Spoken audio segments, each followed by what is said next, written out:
Friends இன்னைக்கு காலையில் breakfast பார்த்தீங்கன்னா ஹோட்டல்லே வாங்கிட்டு வந்துட்டோம் 3 இட்லி. இன்னைக்கு காலையில் ஜாமான்லாம் வாங்க போக வேண்டியது இருந்துச்சு.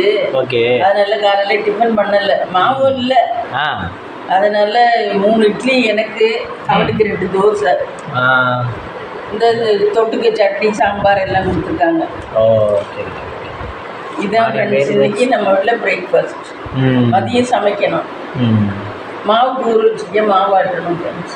Okay okay. வலிக்கணுமா? வணக்கம் வணக்கம், ஞாயிற்றுக்கிழமை காலை நேர வணக்கம் ஃப்ரெண்ட்ஸ். இது காலை நேரமா? ஆமாம், நம்ம வச்சுக்கிறது நேரமெல்லாம். மணி 12 நான் சவுச்சவு காய் எடுத்துட்டு கழுவுனவால பாத்திரம் வைக்கிறதுல வச்சுட்டு வந்துட்டேன். இதையும் கழுவுனதுனால நான் இது பாத்திரம் மாட்டேன்னு நினச்சிட்டு பாத்திரம் வைக்கிறதோட வச்சுக்கிட்டு வந்துட்டு அப்புறம் தேடுனா சவுச்சவு காணும். அதுக்கப்புறம் போய் இவன் எடுத்துட்டு வரேன். பாத்திரம் வைக்கிறதுல கிடந்துச்சு. ஆமாம் ஃப்ரெண்ட்ஸ், நீங்கள் எல்லாரும் நல்லா இருப்பீங்கன்னு நினைக்கிறேன். நாங்கள் நல்லா இருக்கோம். அப்புறம் இன்னைக்கு டியூட்டி மம்மி? இன்னைக்கு காலையில் கடையில் வாங்கிட்டு வந்து சாப்பிட்டோம் டிஃபன். சரி. மதியத்துக்கு சவுச்சோ சாம்பார் வச்சு முட்டை கிண்டணும். சவுச்சோ சாம்பாருக்கு நறுக்கிட்டு இருக்கேன். எக்கு எனக்கு வந்து மீன் குழம்பு இருக்கு. எக்கு வாங்கிட்டு வந்தது 3 முட்டை உடஞ்சி போச்சு ஃப்ரெண்ட்ஸ். அதில் என்ன பண்ணோம்னா எக்கு வாங்கி வச்சுட்டு மளிகை சாமான்லாம் வாங்கிட்டு எக்கையே அதிலே வாங்கிட்டு எண்ணெயெல்லாம் செக்கில் எண்ணெய், கடலெண்ணெய், நல்லெண்ணெய் எல்லாம் வாங்கி ஒரு வழியா போயிட்டு வந்துருவோம் அப்படின்னு நினைச்சிட்டு போய் வாங்கிட்டு வந்தா எல்லாத்தையும் ஒரே பைக்கில் வச்சோம். அது எண்ணெயெல்லாம் சாஞ்சி முட்டையில் விழுந்து 2 முட்டை உடஞ்சி போச்சு. ஏன் முட்டைக்கு தனி டப்பி கொண்டு போக மாட்டீங்களா? தனி டப்பி இருக்கு, ஆனால் கொண்டு போறது இல்லை. ஆனால் தனி டப்பி கொண்டு போனாலும் அது வந்து கனமாக இருக்கு. இப்போ 10 முட்டை வச்சுட்டோம்னா அது வெயிட் கூட இருக்குல்ல. அந்த டப்பி வந்து பிளாஸ்டிக் வெயிட் இல்லாமல் இருக்கு. இப்போ வெயிட் இல்லாததை வெயிட் இருக்கிறதுல வச்சோம்னா எப்படி இருக்கும்? தொலைன்னு ஆடுது. அப்படியா? வச்சு கொண்டு வந்து முட்டை கரெக்டா இருக்கு. 10 முட்டையும் வச்சா அது வெயிட் கூட இருக்கு. அது அந்த டப்பி தாங்க மாட்டேங்குது. ஆனா முத்துமணி வீட்டுல எல்லாம் முட்டை வைக்கிற பாக்ஸ்ல தான் அவங்க வாங்கிட்டு வராங்க. ஆனா அவங்க வீட்டு பாக்ஸும் கொடன்னு ஆடும், உடையிற மாதிரி. நீ வாங்கியிருக்கிய? அதுல ஒரு வாட்டி வாங்கியிருக்கேன். அதுலதான் சரவணன் எல்லாம் வாங்கிட்டு வரப்பல. ஆனா அது கட்டிடலாம் மேல, அப்படியே டைட்டா விழுகாது. அந்த குழிக்குள்ளேருந்து எப்படி விழுகாது. ஆனா உடையிற மாதிரியே இருக்கும், ஒரு மாதிரி கொடன்னு ஆடும். இன்னைக்கு நம்ம போய் நிக்கல மளிகை கடையில ஒரு ஆளு பாக்ஸோட தூக்கிட்டு போனாரு. நீ பாத்தியா? ஆமா ஆமா, பாக்ஸோட தூக்கிட்டு போனாரு. 6 ரூபா ஃப்ரெண்ட்ஸ் நாங்க வாங்குற கடையில முட்டை. ஆனா இது வந்து ஹோல்சேல் ரேட் தான் போடுறாரு, ஒரு எம்ஆர்பி ரேட் தான் போடுறாரு, எக்ஸ்ட்ரா காசு கிடையாது போடுறது இல்ல. வேற கடையெல்லாம் இருந்தா கூட தான் இருக்கும், 6.25 6.5 இருக்கும். ஆமா, அவங்கெல்லாம் லாபம் கூட வச்சு விற்கிறாங்க, கூட பார்க்குறாங்க. ஆமாம், இவர் எம்ஆர்பி ரேட்டுங்கிறனால எல்லாருமே இவர்கிட்ட எம்ஆர்பிலே வாங்கினோம்னா நம்மளுக்கு அவங்களுக்கும் கொஞ்சம் காசு மிச்சம். இப்போ பாஸ்மதி ரைஸ் 1 கிலோ 120 ரூபான்னா மற்ற இடத்துல 140 ரூபா சொல்லுவாங்க. அப்படிங்கலாம் அந்த 20 ரூபா மிச்சம். அந்த 20 ரூபாய்க்கு ஒரு மஞ்சத்தூள் பாக்கெட் வாங்கிடலாம், ஒரு மிளகாத்தூள் பாக்கெட் வாங்கிடலாம். கூட்டம் அவ்வளோ நிற்கிது இந்த கடையில். இவர்கிட்ட காலையில நான் இன்னைக்கு கூட்டம் இருக்கான்னு நினைச்சிட்டு ஃப்ரெண்ட்ஸ் காலையில போனேன். சாயந்தரம் போனா கூட்டமா இருக்கு. இந்த சொந்தமா வேற சின்ன கடை வச்சிருக்கீங்க பூரா இவர்கிட்ட தான் வந்து வாங்குறாங்க மொத்தமா. அதனால சாக்கரமா வாங்கிட்டு போறதுக்கு அவங்க அவ்வளவு நேரம் நிக்கிறாங்க. நம்ம சரி 4-5 ஜாமான் தானே வாங்கிட்டு வந்துடலாம்ட்டு காலையில போனா காலையிலயும் கூட்டம் வந்துருச்சு. ஈவினிங் எப்பவுமே கூட்டமா இருக்கு. ஆமா, இவர்கிட்ட எடுத்து கொடுக்க இவர்கிட்ட அதுக்கு தகுந்த மாதிரி ஆள் வச்சுக்கல. 2 பேர் தான் எடுத்து கொடுக்குற ஆளு. கடையும் சின்ன கடையாவும் இருக்கு. கடையும் ஆமா, பெரிய கடையும் கிடையாது. அவர் நல்ல டெவலப்மெண்ட் பண்ணலாம், அந்த அளவுக்கு எல்லாம் அவருக்கு பர்சனாலிட்டி பத்தாது, ஏபிலிட்டி இல்ல. பணம் இருக்கவங்களே ஒரு சிலர் இப்ப நிறைய பணம் சம்பாதிக்கிறான்னு வச்சுக்க, பணம் வருது, ஆனா அதை வச்சுக்கூடிய ஏபிலிட்டி இல்லாம தான் நிறைய பேரு பயப்படுறாங்க. ஐயோ நம்மளுக்கு இவ்வளவா அப்படிங்கிற மாதிரி அவங்களே நினைச்சுக்கிறாங்க. நான் இந்த அளவுக்கு கொடுத்துட்றாங்க அடுத்தவங்கள்ட்ட. இல்ல அது ஏபிலிட்டி வரல. இல்ல மம்மி, இப்ப அந்த மளிகை கடைக்காரரு கொஞ்சம் நல்ல இன்னும் நல்லா இருக்கும். ஆனா வந்து அவர் வந்து அதை பண்ணணும்னு நினைக்கல. இப்படியே நம்மளுக்கு வந்து காலம்லாம் ஓடுனா போதும்னு நினைக்கிறாரு. இதே ஓடுனா போதும், இதுக்கு மேல என்னால அந்த பணத்தை கையாளக்கூடிய தன்மை எனக்கு இல்ல அப்படின்னு நினைக்கிறாரு. அதனாலதான் அப்படி. அது ஏன் மம்மி அவங்க அதுக்கு வளர்த்துக்க மாட்டேங்கிறாங்க? அவங்கள்ட்டே தரம் இப்ப ஒண்ணும் இல்ல, இந்த கூலி வேலை பாக்குறதுகிட்ட ஒரு 1,00,000 ரூபாய் கையில கொடுத்தீங்கன்னா இவ்வளவு பணம் அப்படின்னு நினைக்கீங்க. அது கடைசியில அதுங்களுக்கு வச்சுக்க தெரியாது. இந்த நீ 20,000 கெட்டியா சொந்தக்காரன், இந்த உனக்கு 20,000, இந்த உனக்கு 20,000 அப்படின்னு கொடுத்துட்டு போயிருங்க. அதாவது கெப்பாசிட்டி இல்லாததுங்க, சும்மா இந்த இதுல இருக்குதுங்க. இதே கெப்பாசிட்டி உள்ளதுன்னா என்ன பண்ணுங்க, கொஞ்சம் இதுவா உள்ளதுங்க, இதை அதுல போடலாம், இதை இதுல போடலாம் இப்படின்னு கணக்கு பண்ணிருங்க. நமக்கு அதுக்கு மேலேயும் அதையும் கெப்பாசிட்டி பண்றதுக்கு மேலேயும் இன்கம் வந்துச்சுன்னா சரி, அவன் பிசினஸுக்குன்னு கொடுப்போம்.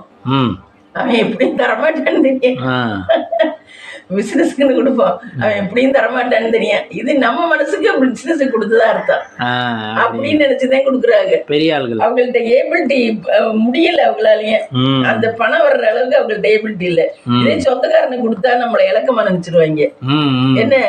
என்னடா இவங்களுக்கு போய் இந்த அளவுக்கு செஞ்சுக்கிட்டு இருக்கானே அப்படின்னு நம்மளுக்கு கௌரவம் போயிடும். அதனால இப்படி அதுலயுமே இருக்கு. அப்ப ஆக மொத்தம் எல்லாருமே ஒரு விதத்துல ஏமாளிதான். ஆமா, ரொம்ப கம்மியா இருக்கவங்க அவங்க லெவலுக்கு ஏமாறுறாங்க. நடுத்தரமா இருக்கவங்க அவங்க இன்வெஸ்ட் பண்றோம்னா அவங்க அங்கே சீட்டு போடுறேன் இங்கே சீட்டு போடுறோம்னா அவங்க கொடுத்து ஏமாறுறாங்க.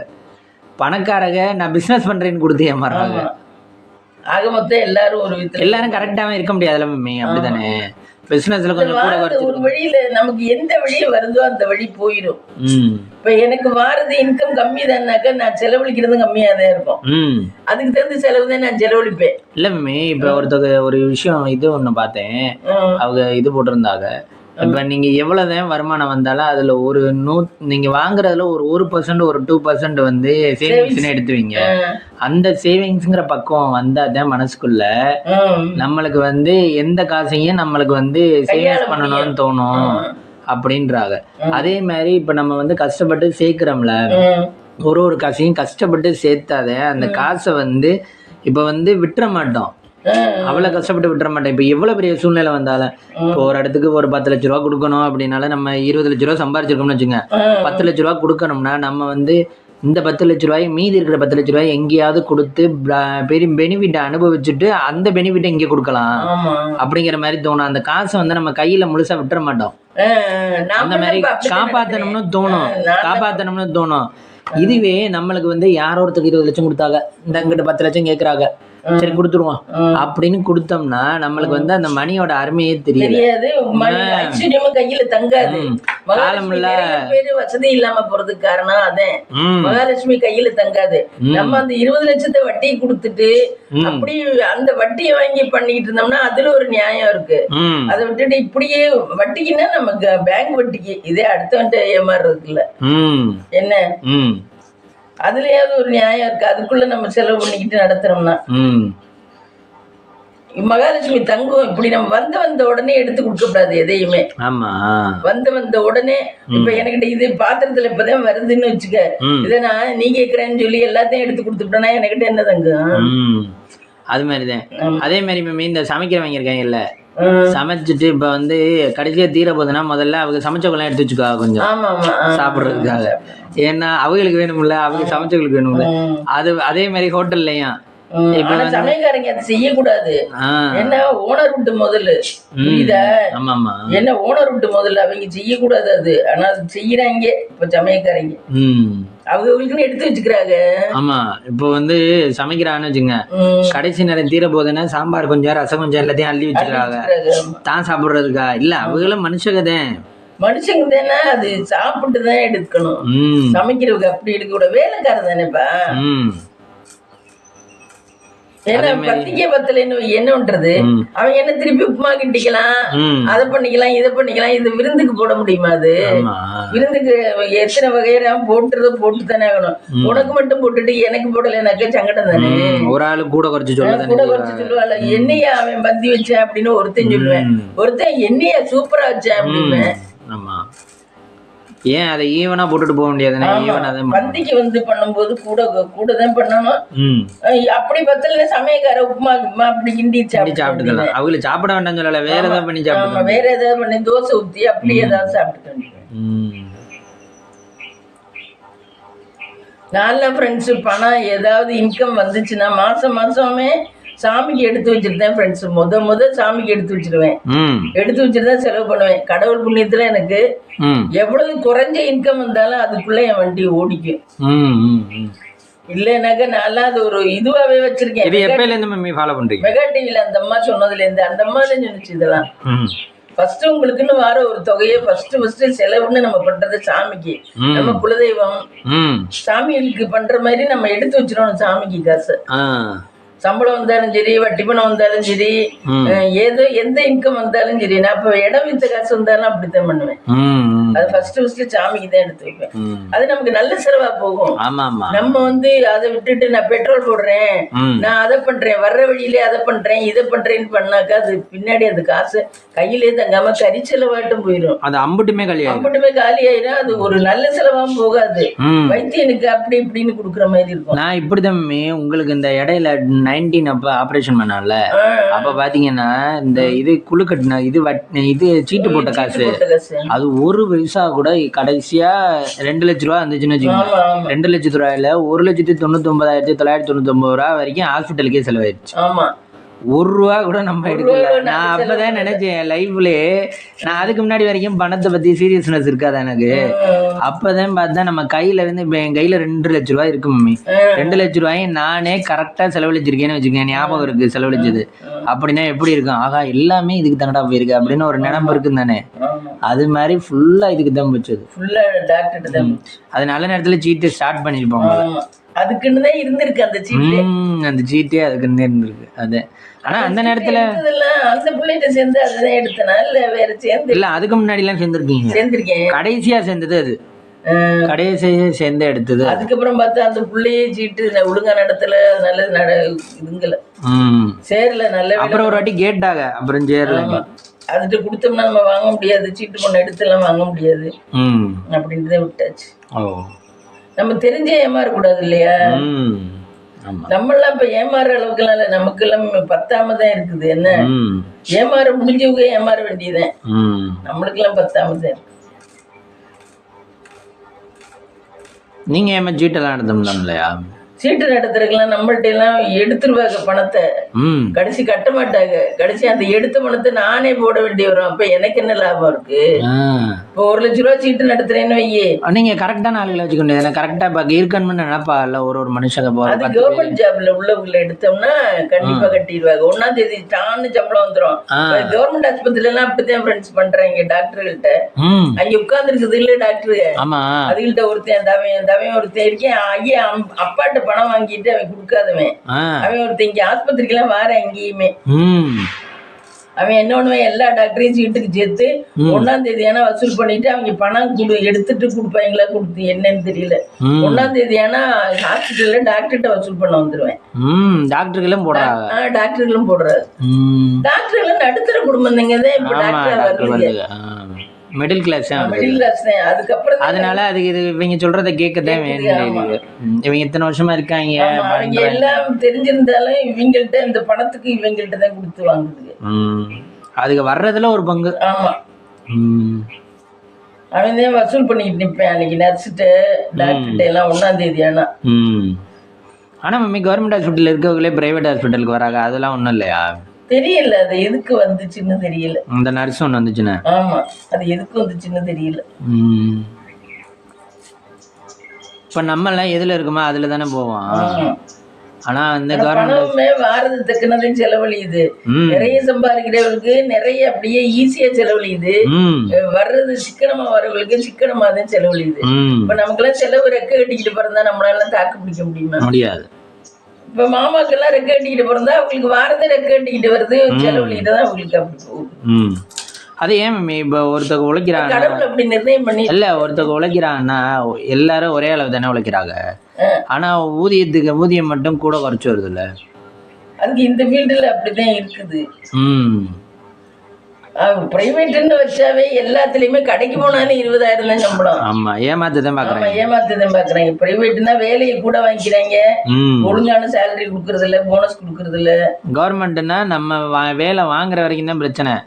வாங்கியாச்சுன்னா நம்ம தான் ராஜா. அவங்கள நின்று வாங்க, தண்ணி குடிக்கலாம். ஆமா, இது வட்டாட்சியர் எல்லாம் சூப்பர் காசு. ஆமா, வட்டாட்சியர், திருமயம், தேனிப்பட்டி எல்லாம் ரெஜிஸ்டர் ஆஃபீஸ்லாம் அவங்க வார்டு டெய்லி ஒரு காரில் வரலாம்.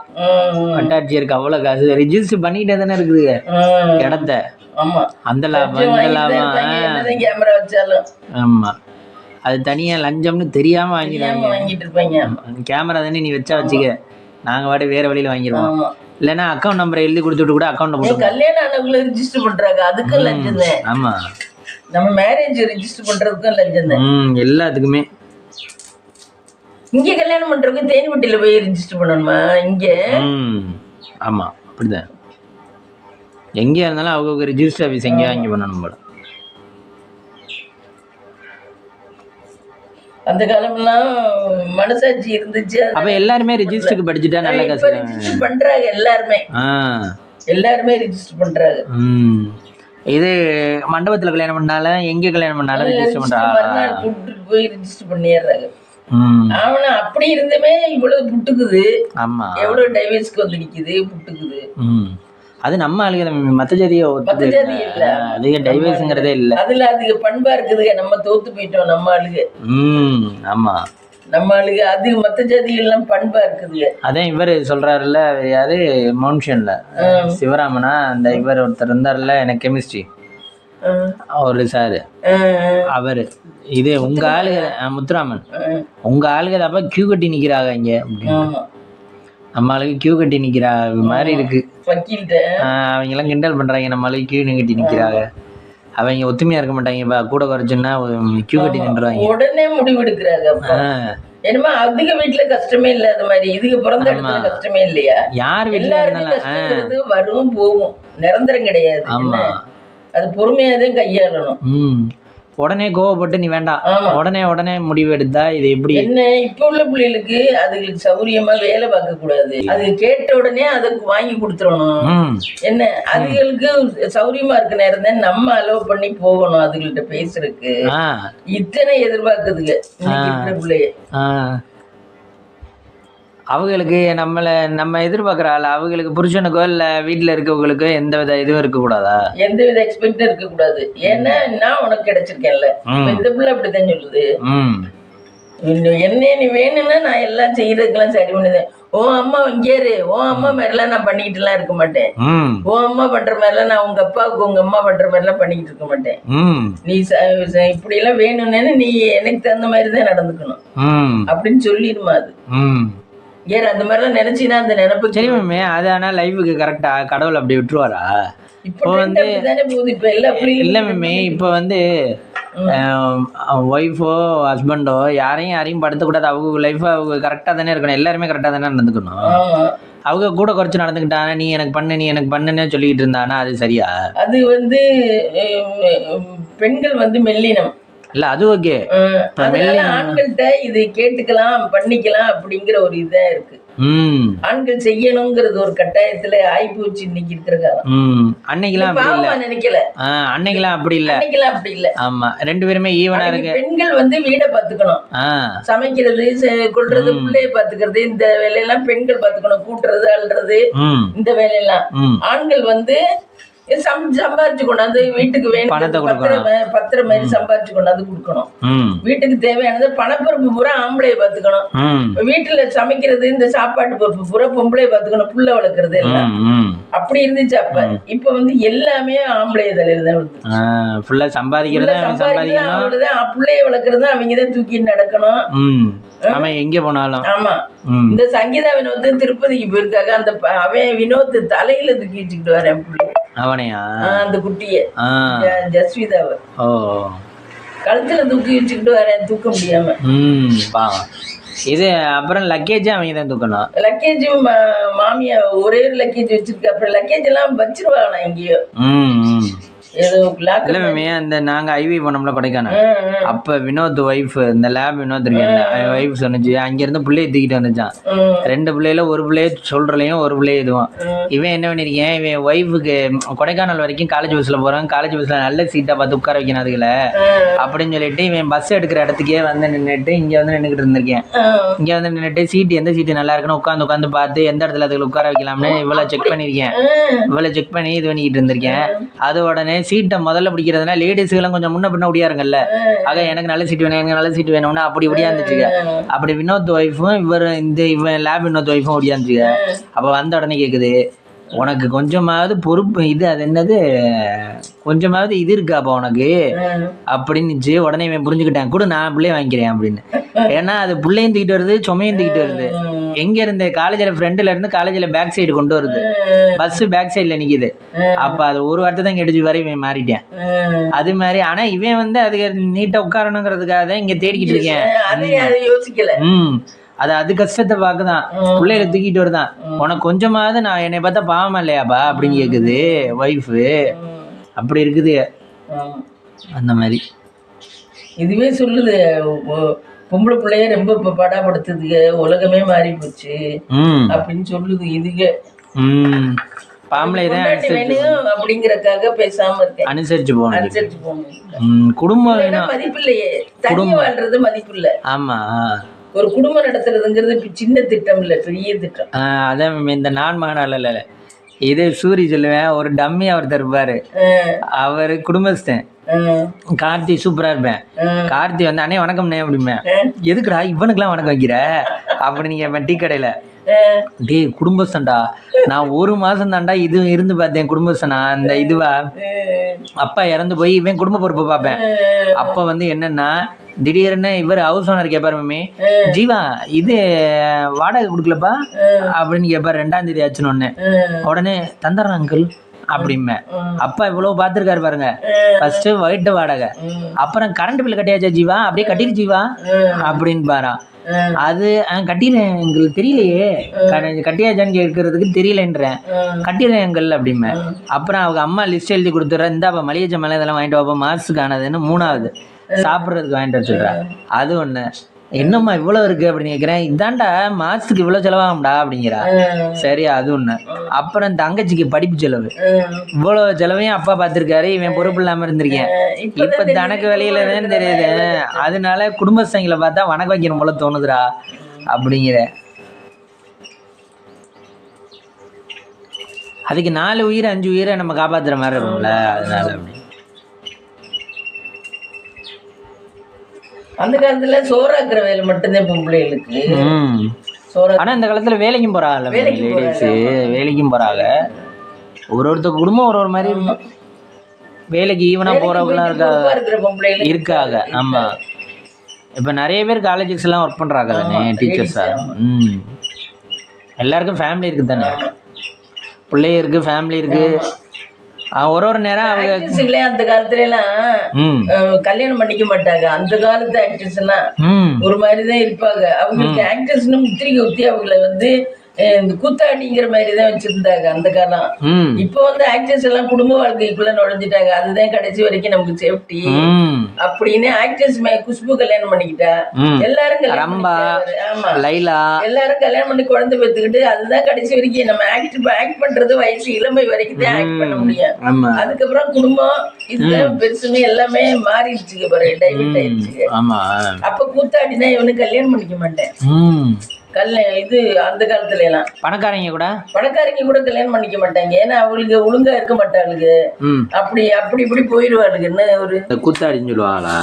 ஆமா, அந்த காலத்துல எல்லாம் கூத்தாடி ஒண்ணும் இல்ல. ரோபோ சங்கரே எங்கேயோ கிட்ட ஒரு பக்கம் இது நடத்த வந்தாராம். இது கட்சி இது ஜோக்குக்காக. சரி. அப்ப அந்த நாட்டாம ரொம்ப மதிப்பு கொடுப்பாருன்னு நினைச்சாராம் அவரு. அந்த ஒரு நாட்டாம அவரு ரொம்ப இது கௌரவம் கொடுப்பாரு. நம்ம சென்னையில இருந்து வந்திருக்கோம் அப்படின்னு சொல்லி நினைச்சாராம். அவரு ஒரே போட மக்கள் எல்லாத்தையும் ஒரு கூத்தாடி சென்னையில இருந்து வந்திருக்கான்ப்பா, அவன் பண்ண போறேன் பாருங்க அப்படின்னாராம். இவருக்கு என்னடா அது நம்மள போய் கூத்தாடிட்டாரு அப்படின்னு இருக்கும்ல. இப்ப நம்ம ஒரு இடத்துல எக்ஸ்பெக்ட் பண்ணி போறோம். நம்ம அந்த இடத்துல எக்ஸ்பெக்ட் பண்ணி போயில நம்மளை பார்த்துட்டு அவங்க எதுவுமே சொல்லலைன்னு வச்சுங்க, நம்மளுக்கு என்னடா எதுவுமே போறாங்க அப்படித்தானே இருக்கு. நம்ம அவங்களை எதிர்பார்த்து போறோம் அப்படிங்கல. அந்த மாதிரி அவருக்கு அப்படி ஷாக் ஆயிடுச்சான். சரி என்னன்றது, நமக்கு காசு வாங்கினா வந்துட்டேன் வேலைக்குன்னு, வேலையை முடிச்சுட்டு காசை வாங்கிட்டு போயிடும் அப்படின்ட்டு பண்ணாரு. அவரே கூத்தாடின்னு இருக்காங்க. அப்ப ப்ரொஃபஷனல்னா என்னென்ன மம்மி? இந்த டீச்சர், இந்த லாயர், ஆமா, இந்த டாக்டர், இதுதான் ப்ரொஃபஷனல். ஆனா ப்ரொஃபஷனலை விட கூட சம்பாதிக்கிறாங்க ஆக்ட்ரஸ். அவங்க வீடுதான் பாத்தீங்கன்னா கிட்டத்தட்ட 1 ஏக்கர் இடத்துல வீடே வச்சிருக்காங்க. வீடு மட்டுமே, வீடு தோட்டம் எல்லாம் சேர்த்து 1 ஏக்கர் இடத்துல. இந்த நாடகத்துல நடிக்கிறதுல ஸ்ருதி, ஆமா, இந்த லட்சுமி, மகாலட்சுமி, இந்த நாடகம், அது வீடெல்லாம் கேரளால பாத்தீங்கன்னா அவ்வளவு இடம், 50 சென்ட் இடம் இருக்கும். அதுல வீடு தோட்டம். ஆனா அது கல்யாணம் பண்ணிக்கல. அவங்க வீட்டுல தான் இருக்கு. ஓ, ஆனா அது தமிழ்ல நடிச்சுக்கிட்டு தான் இருக்கு. நாடகம் எல்லாம் நடிக்குது, நிறைய நடிக்குது, நல்லா அழகா இருக்கு. சும்மா மேக்கப் இல்லாம இருக்கல. அவங்க சீரியல்ல இருக்கவங்களே கல்யாணம் பண்ணிக்க கூடாதா? தெரியல, அது யாரையும் லவ் பண்ணி ஃபெயிலியரா போச்சு இருக்கு, அதுக்கப்புறம் பிடிக்கல. அது எப்படி மனசை மாத்திக்க மாட்டேன்றாள்? மனசை மாத்திக்க முடியல. இந்த மாதிரி விஷயத்துல ஒரு சிலரால எல்லாம் முடியாது. இல்ல மம்மி, உண்மையான பாசம் வச்சவங்களால மாத்திக்க முடியாது. இல்ல மம்மி, என்ன மம்மி பாசம்னா அவங்கதான் உண்மையா இல்ல. இப்ப அந்த அம்மா சொல்லுது, ஒரு அம்மா சொல்லுது அந்த இதுல, அந்த இந்த படத்துல, மாமா மச்சான் படத்துல, இது நம்மளை விட்டுட்டு போனவங்களை பத்தி நம்ம ஏன்டா கவலைப்படணும்? அது மேல யோசிச்சோம்னாதே அந்த இது. ஆனா நம்ம பாசமா நினைச்சா, இப்ப பெத்த புள்ள பாசமா இல்லைன்னா ஏன் நம்ம பாசமா இருக்கிறோம்? யோசிச்சு பாரு, பெத்த பிள்ளை எத்தனை பிள்ளைய அம்மா அப்பாட்டு பாசமா இருக்குங்க. இருந்தாலும் நமக்கு ஒரு தோசை சுட்டு வச்சா, நம்ம மையம் சாப்பிடலையே, நம்ம மக சாப்பிடலையேங்கிற ஒரு இது எந்த ஒரு தாய்க்கும் இருக்கும். என்ன தாய்னா அது எப்படி வருது? அந்த உணர்வு இருக்குது. அதுக்கு மேல யோசிக்கிறது. நீ அடுத்து அதோட சொல்யூஷன் யோசிக்கும் போது நீ சொல்றது ரைட்டு. ஆனா நாங்க அந்த பாசத்துக்குள்ளே உட்கார்ந்து இருக்கும் போது அதுதான் மேன்மையா தெரியும். பாசம் தான் மேன்மையா தெரியும். நீங்க அதை தாண்டி யோசிக்க வரல. அதனாலதான் அந்த புள்ள கல்யாணம் பண்ணிக்காம இருக்கு. யாரையும் லவ் பண்ணி இருக்கும் போல, அவன் கல்யாணம் பண்ணிக்காம ஏமாத்திட்டேன் போல, அத வெளியே சொல்லவும் இல்ல, இப்படியே ஓடட்டும் அப்படின்னு நினைக்குது. ஆனா நிறைய பேர் அப்படிதான் இருக்கா. ஆமா, இன்னொரு ஸ்ருதின்னு ஒரு பொண்ணு நல்ல அழகா கோபியோட நாடகத்துல எல்லாம் நடிச்சிட்டு பாரு, கதாநாயகியா ஒண்ணு ஸ்ருதின்னு அந்த பிள்ளை கதாநாயகியா நடிச்சிருக்கு. அந்த பிள்ளை இப்பதான் கல்யாணம் பண்ணி இவனதான் கல்யாணம் பண்ணிருக்கு. இந்த லட்சுமியில கதாநாயகனா வர்றேன்ல, அவனை கல்யாணம் பண்ணி இப்பதான் பொம்பளை பிள்ளை வந்திருக்கு. அதுக்கு 45-50 வயசு இருக்கும். இப்பதான் பொம்பளை பிள்ளை வந்திருக்கு. ஆனா பார்த்தா கியூட்டா இருக்குன்னா, அது தங்கச்சியெல்லாம் கல்யாணம் ஆகி பிள்ளை வந்துருச்சு. உங்களுக்கு இந்த லேட் மேரேஜ் பத்தி என்ன ஐடியா? லேட் மேரேஜ் பண்ணலாம், ஆனால் இல்ல காலத்துல டயத்துக்கு கெபாசிட்டி இருக்கணும். எதா இருந்தாலும் நம்மளால நடத்த கெபாசிட்டி இருக்கணும். லேட் மேரேஜ்னு இல்ல, சின்ன வயசுல கல்யாணம் பண்ணாலும் யாரையும் தொல்லை பண்ணாம நம்மளால நடத்த முடியுங்கிற ஒரு கெபாசிட்டி இருந்தா எப்ப வேணாலும் கல்யாணம் பண்ணிக்கலாம். என்னால இதை சமாளிக்க முடியும் அப்படிங்கிற திறமை இருந்தா அடுத்தவங்கள்ட்ட போய் நிக்காம, அம்மா அப்பாட்டையோ அண்ணன் தம்பிகள்கிட்டயோ அக்கா தங்கச்சிகிட்டயோ போய் நிக்காம நம்மளால முடியும்னா எந்த வயசா இருந்தாலும் கல்யாணம் பண்ணிக்கலாம். எதுக்கா? மணிக்காவா? மணிக்கா மத்த ஆள் உதவிதான் யார் வேணாலும் செஞ்சிருவாங்களே. உங்களுக்கு நிக்கணும்னா யாரும் வந்துருவாங்களே மணிக்கு. அது முடிஞ்சவங்க அவங்க சூழ்நிலைக்கு தகுந்த மாதிரி கல்யாணம் பண்ணிக்கலாம். இப்ப நீ 16 வயசுல நல்லா சம்பாதிச்சிட்டீங்கன்னா இப்ப கல்யாணம் பண்ணிக்கலாம். என்ன நீ 40 வயசாயும் நல்லா சம்பாதிக்கலன்னா நீ வெயிட் பண்ணிதான் ஆகணும். ஏன்னா பணத்துக்கு ஒரு ஒய்ஃபை வச்சுக்கிட்டு இந்த இங்கன இருக்குதுகளே சொல்றேன், அவன் பொண்டாட்டி நல்லா கெத்தாதான் வந்துட்டு போகுது. ஏன்னா அவன் இதுகிட்ட கையேந்தி நிக்கல. ஏதோ ஒரு பிள்ளைகளுக்கு உடம்பு சரியில்லை பண்ணலாம் இது ஹெல்ப் பண்ணுதுங்க. மற்றபடி அவங்க வீட்டு காசுலதான் அவங்க பிழைக்கிறாரு. அதனால அது கெத்தா அன்னைக்கு வாங்கன்னு இருக்குது. பர்த்டே அன்னைக்கு அது பிள்ளைய கூட்டிட்டு தூக்கிட்டு வருது. இப்போ அது விட்டு பொண்ணை தூக்கிட்டு வருது. நல்ல சேலை, சூப்பர் சேலை, பக்கை வச்சு ஜாக்கெட்டு, மாடர்னா அப்படி இருக்கு அவன் பொண்டாட்டி. அது பார்த்தோன்னே நானே சினிமா ஸ்டாரானு தோத்து போயிட்டேன். அப்படி பவுடர் அடிச்சு அப்படி வந்துச்சு.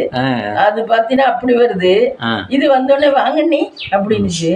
வாங்கண்ணின உடனே அது பிள்ளைய இறக்கி விட்டு அது மசிண்டு கூட பண்ணிக்காம இதை மசிண்டு கூட பண்ணிக்காம உள்ள போயிடுச்சு. விறுவிறுன்னு உள்ள போயிடுச்சு. திமுறாதான் இருக்குதுங்க. ஆமா, இப்ப இருந்தாலும் இல்லாட்டியும் பிள்ளைய திமுறாதான் இருக்குது. அப்பா இது கமலம் இதுல நடத்துறதெல்லாம் அதிசயம் தான். திமுறாதே இருக்குதுங்க எல்லா பிள்ளையுமே. அதுக்கு அம்மா வீட்டுல கொஞ்சம் செல்லமா தான் வளர்ந்துருக்கும். இல்ல அம்மா வீட்டுல எல்லாம் வசதி இல்லை, அதனாலதான் நடத்துது. இந்த இவங்கள்ட்டையும் இது இல்லைனாலும் எனக்கே ஆச்சரியமா இருந்துச்சு. நம்மள ஈ அண்ணி வாங்கன்னு கேட்டாங்கன்னா ஈன்னு அங்கே 2 வார்த்தை பேசுவோம். அது பாட்டுக்கு நல்லா இதுவா போகுது வருது. நல்லா என் புருஷன் உங்க புருஷனுக்கு மேல சம்பாதிக்கிறாங்கிற கெத்துல மாதிரி தான் போகுது. அந்த அளவுக்கு கௌரவமா இருக்குது பாரு. அந்த இது பொம்பளைகளுக்கு கொடுக்கணும், அந்த கான்பிடென்ட் ஆம்பளை. புரியுதா உனக்கு? இப்ப முத்துமினா வீட்டுக்கே உன் பொண்டாட்டி போனான்னா நான் உனக்கு அடிமை ஒண்ணும் இல்ல, நாங்களும் ஆளுதேன் அப்படிங்கிற மாதிரி பேசுற அளவுக்கு நீ அவங்கள்ட்ட நீ சம்பாதிக்கிறியோ, அவங்க நிறைய சம்பாதிக்கிறியோ இல்லையோ, அந்த பொண்ணை அவங்கள்ட்ட எதிர்பார்க்கிற அளவுக்கு வச்சுக்க கூடாது. அப்படி வச்சுக்கிட்டாதே குடும்பம் நடத்துறதுல கௌரவம். அதை விட்டுட்டு நீங்க செங்கன்னு போய் நிக்க வைக்கிறதுல ஆம்பளைய நடத்துறதுல அர்த்தமே இல்லை. அப்புறம் ஈவினிங் இன்னைக்கு என்ன ஒர்க்கு? ஈவினிங்கா நான் குளிக்கணும்,